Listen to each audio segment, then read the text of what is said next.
90 দশকত ডিব্ৰুগড়ৰ পৰা আৰম্ভ হৈছিল প্ৰাণৰ শিল্পী জুবিন গাৰ্গৰ সাংগীতিক যাত্ৰা।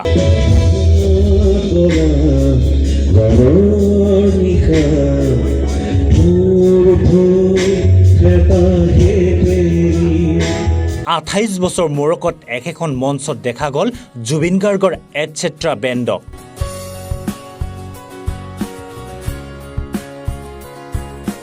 জুবিনৰ আদৰ্শক জীয়াই ৰাখিবলৈ ঐতিহাসিক চৌকিডিঙি খেলপথাৰত জন্ম দিলে Z.org নামৰ নতুন বেণ্ড।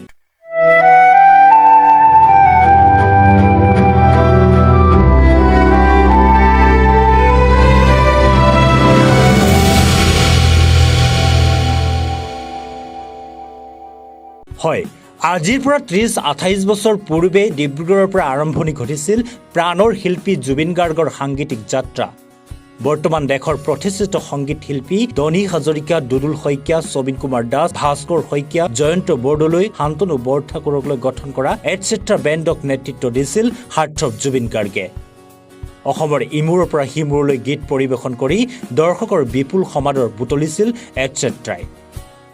জানি আচৰিত হ'ব যে সেই বেণ্ডৰ এজন সদস্য জয়ন্ত বৰদলৈ আছিল জুবিন গাৰ্গৰ প্ৰথমগৰাকী সংগীত জীৱনৰ মেনেজাৰ। জয়ন্ত বৰদলৈ কোন হয়? জুবিনৰ মেনেজাৰ। ইয়াক মেনেজাৰ বনালে কোনে? ইয়াক মেনেজাৰ কোনে বনালে? সি মেনেজাৰ নাছিলে, কিন্তু জুবিন হ'ল একেবাৰে চিধা বুলি কয়। He was very intelligent. But he was not clever. আপুনি মন কৰিব, he was very intelligent but he was not clever. তো সেই সময়তো বহুত মানুহে সেই তাক কাম কৰাই পইচা নিদিয়ে। যেনেকৈ ধৰক বহুত সময়ত বহুত মিউজিক ডাইৰেক্টৰে তাক গান গোৱাই, তাক আহি মনে মনে আহি পঠাই পেলাই গান গোৱাই যায়, পইচা নিদিয়ে। তেনেকুৱা জুবিনৰ মাকে তাক এপইণ্ট কৰিছিলে সেই টাইমতে। তেতিয়া শ্ব'বিলাক কৰি আছিলোঁ আমি, যে জুবিন বহুত সি হিচাপ ৰাখিব নাজানে, তোমাক মই বিশ্বাস কৰোঁ, তোমাক সেইকাৰণে এপইণ্ট কৰিলোঁ। জুবিনৰ মাকে তাক এপইণ্ট কৰিছিলে একচুৱেলি। জুবিনৰ অনুপস্থিতিত বেণ্ডৰ সদস্যসকলক একেখন মঞ্চত দেখা গ'ল এইদৰে।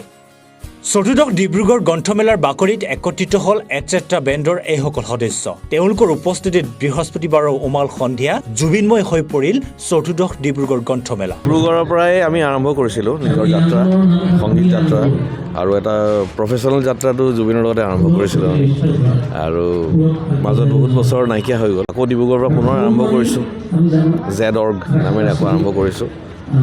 জুবিনৰ তেওঁৰ যিখিনি আদৰ্শ, তেওঁ যিখিনি বিচাৰিছিল জীৱনত পোৱাটো, যিবিলাক বস্তু নহ'লেগৈ, সেইবিলাক বস্তু আমি গীতৰ মাজেৰে, সংগীতৰ মাজেৰে আমি কৰিবলৈ চেষ্টা কৰোঁ। আৰু ডিব্ৰুগড়ৰ সেই ফিল্ডটোৱে বেলেগ, it's a different field altogether. নিজৰ জেগা মানে গোটেই দুনিয়াখন ঘূৰি ফুৰোঁ শ্ব' কৰিবলৈ কাৰণে, কিন্তু নিজৰ জেগাখনৰ শ্ব' কৰিবৰ কাৰণে বুকুখন কঁপে।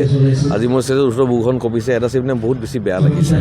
কাৰণ যদিও ফূৰ্তিটো আছে প্ৰগ্ৰাম এটা কৰিম বুলি, কিন্তু কাৰ কাৰণে প্ৰগ্ৰামখন কৰিবলৈ আহিছোঁ সেইটো চোৱাটো বৰ জৰুৰী। আৰু সেইটো হ'ল গল্ডিৰ কাৰণে কৰিবলৈ আহিছোঁ, সেইটো মানে ভাবিব নোৱাৰা কথা। সেইটো মানে সেই সুখটোৱে মানে ৰাখে, ইম'চনটো বহুত বেছি আছে। হাৰ্টথ্ৰব জুবিন গাৰ্গক গীত আৰু কথাৰে সুঁৱৰিলে একালৰ সতীৰ্থসকল। আজিৰ পৰা প্ৰায় 28 বছৰ আগতে এই ডিব্ৰুগড়ে এটা মোহত আহিছিলোঁ। ডিব্ৰুগড়ৰ মোহত মানে ডিব্ৰুগড়ত এই বন্ধুখিনিক লগ কৰাই দিয়া সময়খিনি জুবিনে নিশ্চয় কৰিছে। কাৰণ মই ইয়ালৈ আহিছিলোঁ তেতিয়া জুবিনৰ লগত আহিছিলোঁ, আৰু এই সঁচা বন্ধুকেইজনক লগ পাইছিলোঁ। তেতিয়া ধনীক লগ পাইছিলোঁ, দিগন্তদা অকণমান আগতে পাইছিলোঁ, ঋতুক লগ পালোঁ, ৰাভুক লগ পাইছিলোঁ, শান্তনুক লগ পাইছিলোঁ। আৰু সেই বস্তুটোৰ 33 years হ'ল, 33 years মোৰ অলপমান 92 হয় কথাটো। ডিব্ৰুগড় হয়, ডিব্ৰুগড়, মই যোৰহাটৰ, যোৰহাটৰ, দিগন্তদা হাফ যোৰহাট, হাফ ডিব্ৰুগড়, তেনেকৈ ক'ব পাৰোঁ। চ' এতিয়া মেনেজাৰৰ কথাটো ক'লে, তো মেনেজাৰ মানে আণ্টিৰ যোগেদি মই যিহেতু এপইণ্ট হৈছিলোঁ, আচলতে জুবিন আৰু মই সহপাঠী আছিলোঁ, একে ক্লাছতে কৰিছিলোঁ দেৱীকণ্ডত। চ' তেতিয়াৰ পৰা মই তেওঁলোকৰ ঘৰৰ লগত যথেষ্ট ঘনিষ্ঠ আছিলোঁ, আৰু ঘনিষ্ঠ থকাৰ পিছত সেই মৰ্মে মই মোক মেনেজমেণ্টত দিলে। আৰু আমি আছিলোঁ 1993ৰ পৰা 1997লৈকে, আৰু গোটেই বেণ্ডটো আছিলে একেলগে। মানে যিটো সময়ত জুবিন গাৰ্গ কমপ্লিট ফেমাছ হৈছিলে, যিটো তেওঁৰ বেছিক ষ্ট্ৰাকচাৰ, য'ত তেওঁ প্লেটফৰ্মটো পাই পেলাই ডাঙৰ হৈছিলে। ধনী, দুদুল, ভাস্কৰে গালে জুবিনৰ প্ৰিয় গীত।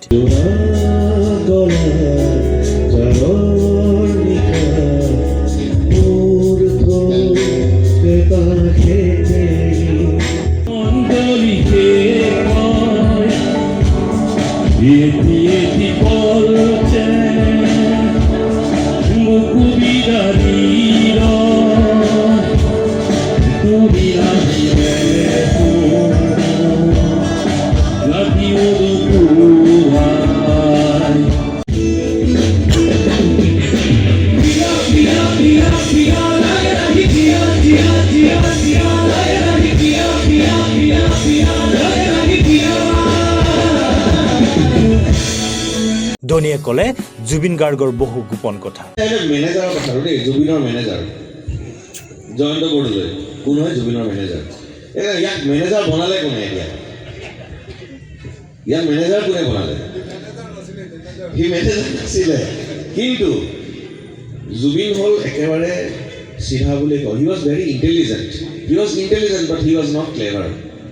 আপুনি মন কৰিব, he was very intelligent but he was not ক্লেভাৰ।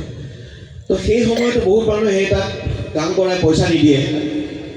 যেনেকৈ ধৰক বহুত সময়ত বহুত মিউজিক ডাইৰেক্টৰে তাক গান গোৱাই, তাক আহি মনে মনে আহি পতাই পেলাই গান গোৱাই যায়, পইচা নিদিয়ে। তেনেকুৱা জুবিনৰ মাকে তাক এপইণ্ট কৰিছিলে সেই টাইমতে। তেতিয়া শ্ব'বিলাক কৰি আছিলোঁ আমি, যে জুবিন বহুত সি হিচাপ ৰাখিব নাজানে, তোমাক মই বিশ্বাস কৰোঁ, তোমাক সেইকাৰণে এপইণ্ট কৰোঁ। গতিকে জুবিনৰ মাকে তাক এপইণ্ট কৰিছিলে একচুৱেলি। জয়ন্তৰ কাৰণে আকৌ এটা তালি হ'ব লাগে।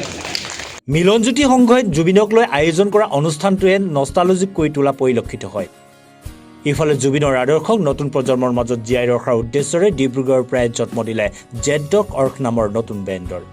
ইতিমধ্যে নতুন বেণ্ডটোৰ প্ৰাৰম্ভিক সৃষ্টিশীল কাম আৰু ফিট মেকিং বৰ্তমান প্ৰস্তুত কৰি থকা হৈছে মুম্বাইত।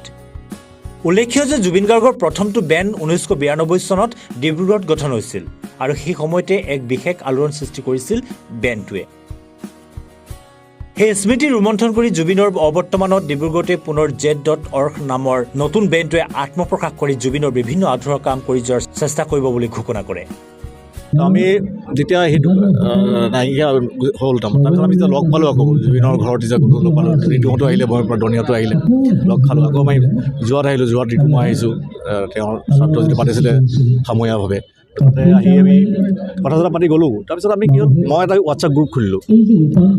খোলাৰ পিছত আমি আকৌ কথা বতৰা আৰম্ভ হ'ল, ভিডিঅ' কল হ'ল। তেনেকৈ মনত আহিলে যে কিবা এটা কৰোঁ আমি, তাক এটলিষ্ট আমাৰ মাজত জীয়াই ৰাখিবৰ কাৰণে। তেওঁৰ নিজে সেই আসনখন যে আমাৰ মাজত আছে, জুবিন গাৰ্গৰ আমাৰ অন্তৰত যিখন আসন আছে, সেই আসনখন আমি জীয়াই থাকিব লাগে। এটলিষ্ট আমাৰ এই বেণ্ডটোত এতিয়া আমাৰ ভাস্কৰ ৰাজকোঁৱৰ আছিলে, তেখেত নাই, ঢুকালে। তো আমাৰ মাজত ৰাখোঁ, কেনেকৈ ৰাখিম? তো আমি ডেফিনেটলি মিউজিকৰ মাজতেই তেওঁক জীয়াই ৰাখিব লাগিব। তো সেইটোৱে আমি এটা আৰম্ভ কৰিলোঁ যাত্ৰা। এই বেণ্ডটোৰ নামটো আমি বহুত নাম চইচ কৰোঁ, আকৌ কেঞ্চেল কৰোঁ, চইচ কৰোঁ, কেঞ্চেল কৰোঁ। এই নামটো চিলেক্ট কৰিবলৈ আমাৰ 15 দিনকৈ বেছি সময় লাগিছে। তো আমি তাৰ নামটোত তেওঁক আমাক লাগে, জেড.জি লাগে।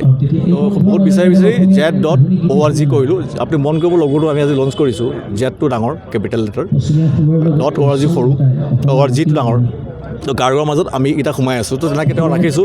আৰু তেওঁ যিদিনা মিউজিক কৰিছিলে, সেইদিনা মিউজিক আমি কৰি যাম। অকল জুবিনৰ গীতখিনি আমি কৰিম বুলিয়ে নহয়, তেওঁ যেনেকৈ সৃষ্টি কৰিছিলে গীতসমূহ, যিটো ট্ৰেণ্ড যিটো আছিলে, সেই ট্ৰেণ্ডটো আমি কণ্টিনিউৱাছলি ৰাখিম আমাৰ মাজত। নতুন উঠি অহা প্ৰজন্ম যিখিনি আছে, আমি আমাৰ বেণ্ড হিচাপে থাকিব, কোনো ছিংগাৰৰ বেণ্ড নহয়। ছিংগাৰ আমি মানে তেনেকৈ হেৰি নকৰোঁ, ছিংগাৰৰ লগত বজাব যায় যে, তেনেকৈ নহয়। আমি এজ এ বেণ্ড, যেনেকৈ জুবিনৰ বেণ্ড আছিলে, এইটো একেলগে গৈছিলোঁ, একেলগে একেখন গাড়ীতে যাওঁ, ঠিক সেই ধৰণে আমি নতুন উঠি অহা ল'ৰা ছোৱালীখিনিক আমি আমাৰ ফালৰ পৰা আমি যিখিনি জানো, আমি মিউজিকৰ যিখিনি আমাৰ ভগৱানে যিখিনি দিছে, আমি বিলাই থৈ যাম তেনেকৈ।